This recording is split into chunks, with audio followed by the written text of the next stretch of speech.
everyone, it's Adele from REEP. In this tutorial, I'll be showing you how to make your very own miniature Moroccan fountain.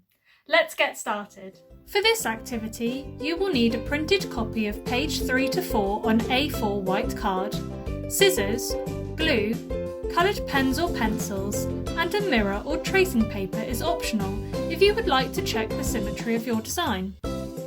Begin by cutting out the templates on pages 3 to 4. Template A will be the back of your fountain, and template B will be the water basin. Now you can use your colours to draw a tile design onto template A. Keep within the grid lines to make it look like Moroccan zellige. Remember that a key element of Moroccan tiling is symmetry. You can keep your design symmetrical by using a mirror and tracing paper to check it. Once you're happy with template A, continue your design onto template B using similar patterns and colours.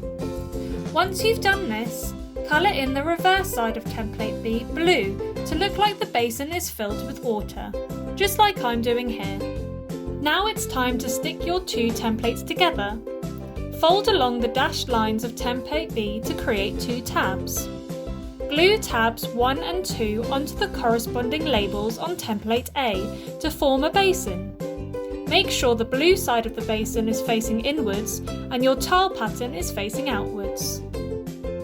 You can mount your finished fountain onto a piece of card and display it on a wall for everyone to see, like I've done here. I hope you have lots of fun making your miniature Moroccan fountain this week. And make sure to share your creations with REEP by tagging us on Instagram and Facebook.